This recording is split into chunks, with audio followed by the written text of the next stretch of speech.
Okay.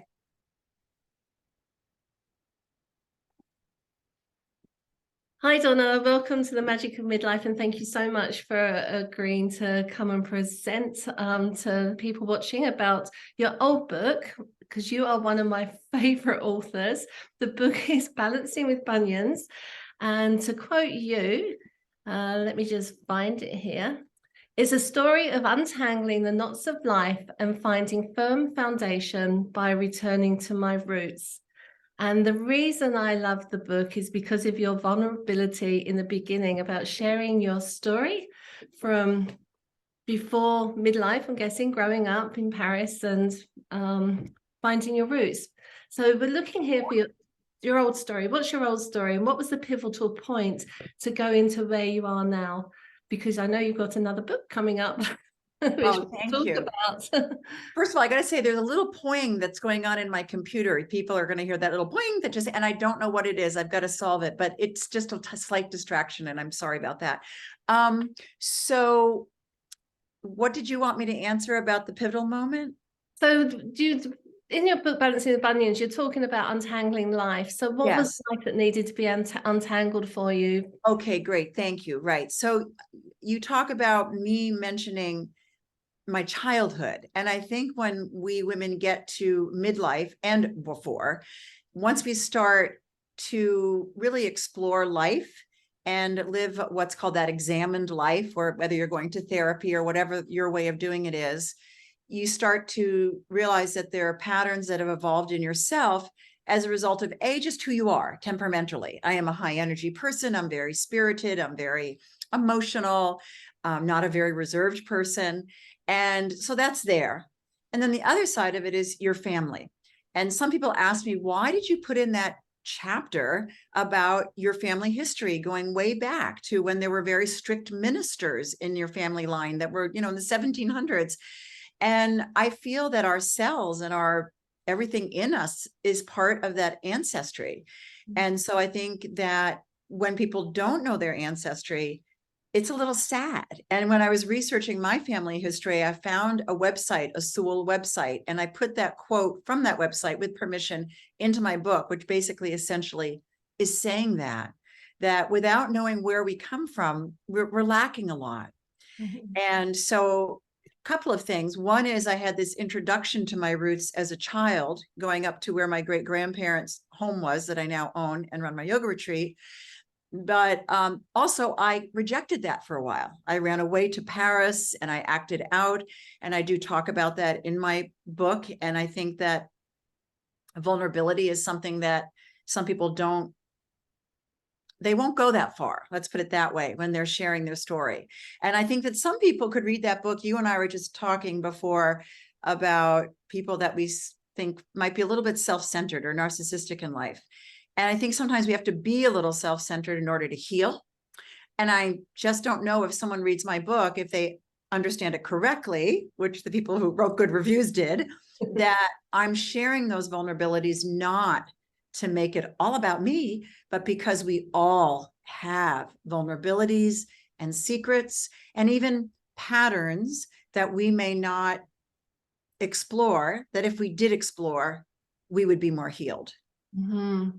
Absolutely. I love the fact that you went back to the 1700s to find your roots, because we grow up with so many beliefs, traditions, stories, values. And if we don't go back in time, we don't know where they come from. And as you say, it's in our DNA, 200 years worth of DNA going back and forward. That's almost 500 years worth. Exactly. I mean, it is ingrained in us, some of the things we have.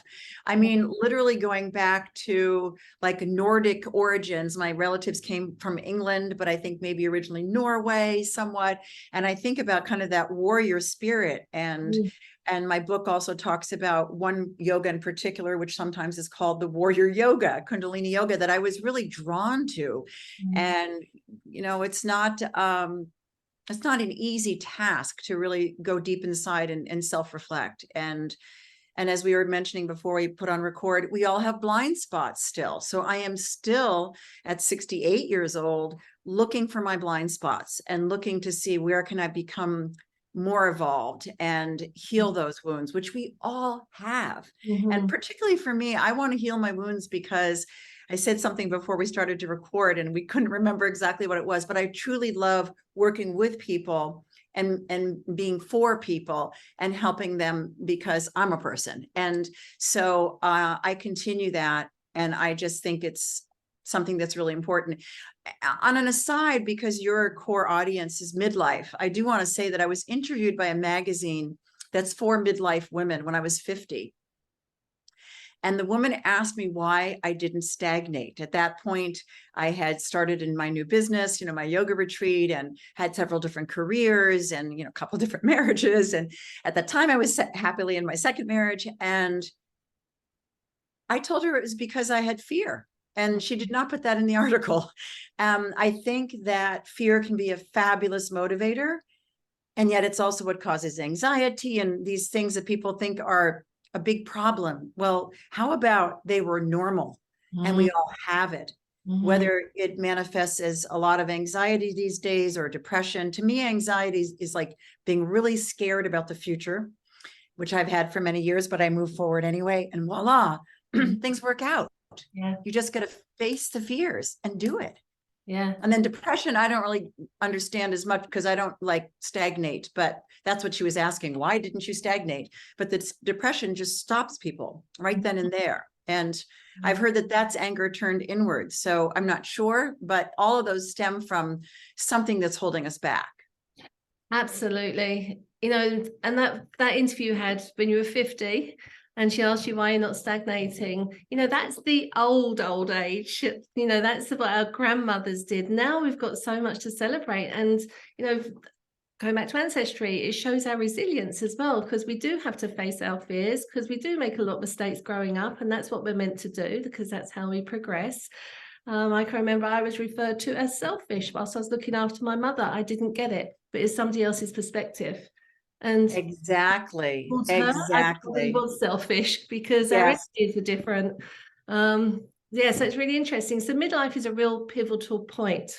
Yes, midlife is a pivotal point. And for me, midlife, I was 41 years old when you were talking a little bit before we started to record about how I became more grounded. I was kind of this lost soul. I had a master's degree. I was, intelligent and had achieved certain things. And I had a very good marriage in my 20s. And I just left it all. And then from like age 30 to 40, I was really working on self-exploration and discovering Kundalini Yoga at age 30, which my book talks a lot about. That journey and the things I did that were extremely unhealthy and things that I admitted that people are like, why did you put that in your book? I'm like, well, because if I didn't put that in the book, people wouldn't see the depth of the well of the healing that I needed in order to come out to the other side well and able to help others with that journey. And purchasing my great-grandfather's home, which was extremely frightening. I had no investors. I had no capital. I had a mission in my heart to help others and to save this family history, which I believed had depth. Yeah, the Sewall House, that you describe it so well, and I feel like I know it, and I've never been there. But if walls could talk, that's what came out of your story. Is the walls were literally talking with all this history and just really you beginning to ground yourself, and you're back to your roots, and you are now rooting in this space. And as you said, you created a yoga retreat. Yes, and it is amazing. And as you know, we just got voted #2 in USA Today, just got announced this past Friday.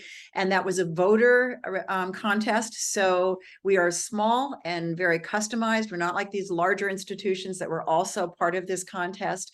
And so I think it's a tribute to our efforts and what we've done to help people at the retreat, because we take what we learn and we share it with others. And it's almost hard to put into words, really, that sharing with others, the transformation that happens. And I've had people say, just coming into my house feels like an embrace. And I always say that embrace, yes, it's from me, but and I get really sentimental about it. It's not just from me.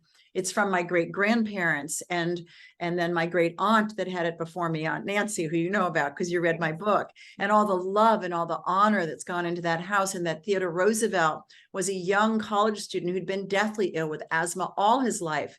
And with the embrace of that home and the people in that home and the area, he was healed.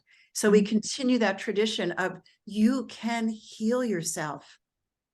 You can. Yes, you can heal yourself. And, you know, I'm sure you've seen people kind of, it's almost as if a light goes off for them and they get this realization when they get to that point of, I'm ready, I can move forward, I can create a new story for myself. I don't have that story that was written for me. I can now embrace me and literally introspect and start. Exactly. And I am going to give a plug now for a musician that I absolutely love in the yoga world. But he has a song called The Old Story. Oh, yeah. And his name is Trevor Hall. And it is exactly what we were talking about. And I love that song. And when I play it in my classes, people are like, who is that? And it's about letting the old story go. And at the very end of the song, instead of phasing it out, he just closes it. It's done. You know, the song, all of a sudden it just ends, and we can do that. It is usually a gradual process, but all of a sudden you wake up one day and you're like, right, I've done this work step by step. And now I'm running a retreat 26 years later that just got voted #2. Now, that's not going to change the fact that there's still lots of uncertainty and we never know who's going to come, but it is happening. We are serving people, and I am back in my roots, sharing my roots with people and sharing my healing story, and going back to Theodore Roosevelt's healing story and just the connection with other people. And I think that, you know, in terms of my writing, I wrote a one-woman show 30 years ago that I am now going to be reading at the Theodore Roosevelt National Park. And that came out of me buying my house and meeting the man who plays Teddy Roosevelt all around the country. And he saw my piece and he said it was good. And again, this is all about healing. I started that piece because I felt like I was searching my ancestry. And that's what I was doing, Sarah. I started it with notes, just writing notes, acting as if I'm Mary Sewall, my great-grandmother, and she's talking to me, and I'm Donna, and just this dialogue, because I wasn't really happy. And I was like, maybe it was better back then when they didn't have, and this was, you know, the internet was just coming in 30 years ago. I mean, now things are even more complicated, and I'm more overwhelmed by the internet and all those things on tech and stuff. So it started out as a dialogue and turned into me telling her life story. That's absolutely amazing. So you're going on stage to do this when? I'm going to be out there in July in a festival, and they're going to have in North Dakota, in Medora, and they are going, which I've never been to, but I am going to go out for a trial run in May.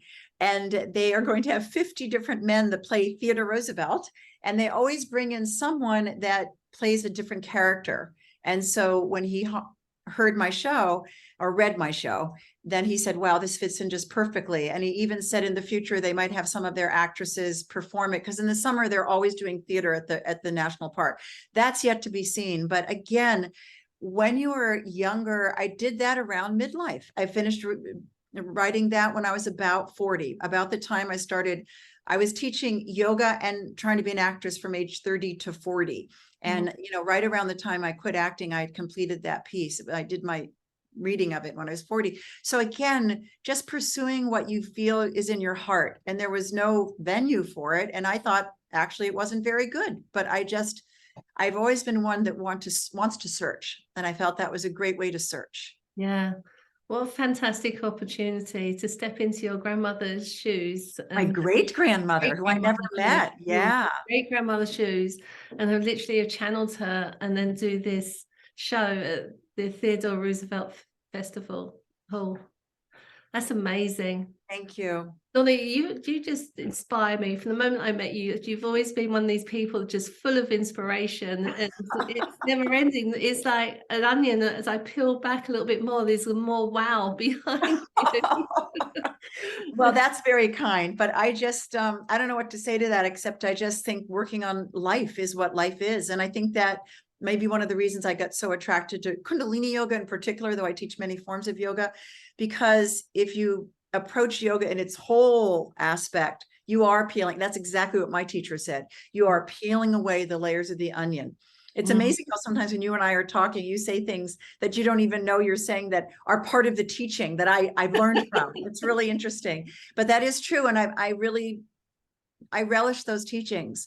I relish those teachings. I have to say, thank you for saying it's inspiring. I just do the best I can to keep learning. I think that's really what it is. And to challenge myself, which is how you and I met in a group that we're trying to create a project together, and we were all challenging ourselves and supporting each other, which is part of your group, is women challenging themselves and supporting each other. And it's amazing what can come out of that. It is. It really is amazing. And you don't realize, because it's a slow process. It is. Every little bit is a step forward. It only needs to be 1%, and that creates a whole eventually. And then we learn something new. It takes exactly. And I think because we're addressing women, I think that, you know, women sometimes aren't so good with women, other women. And I just think it seems like we're going more in the direction of women supporting each other instead of competing with each other. And I think that's also really, really beautiful. I mean, like, I have now some very, very wonderful women of all ages that help me with my retreat, and that has just evolved. And also women coming back to the retreat that found it transformational and like to give themselves that each year or every other year, or when they can come back. Some people don't come back for years and then they come back. So just supporting each other, really feeling supported. Yeah, and I think this is another age thing, when we're able to be vulnerable and speak about self and normalize things for other people that people have worried about. It's a very powerful thing. Yes. If you think of a flock of birds flying, they go 70% faster and more efficiently together than on their own. Definitely. Right, I'm going to put you on the spot here, Donna, and I know that you can do it. Because I wouldn't put you on the spot otherwise. Can you come up with some wise words for women? Can you just put one? Well, I'll give you my favorite quote of all time, which is Helen Keller, right? I love Helen Keller. Life is a daring adventure or nothing at all. You've probably heard that one from me before. And there's more to that quote. It goes on a little further, but that's the part I have memorized. Okay. And so I just think another one, which I put in, we're not talking about this, but in this next book I'm working on, in the heart center chakra chapter, is from my teacher. And it's not our life that matters. It's the courage we bring to it. And see, I almost start to cry when I say that, because I think every day getting up takes courage. And as I was walking my dog this morning, and then I went and picked up my taxes, and I was just kind of, you know, I'm in New York City right now and looking at people in the morning on the subway or whatever. And I was thinking, like, some of us are, as in Kundalini, they would say, and I am a little more emotional, commotional, and that might be more sensitive. And that has positive aspects and negative aspects. And I was just looking around and thinking, no, but inside, everybody has to get up every day, whether they're really into self-reflection and analyzing their life. It still takes courage, whatever it is, to support your family, to be in a relationship, to pay your bills, to take care of your self-care. All of those things take courage on a certain level, because see how easy it is for people not to do those things. It is really easy, because our brain is designed to pull us back to that safety zone. So we have to have the conscious and subconscious realization going on.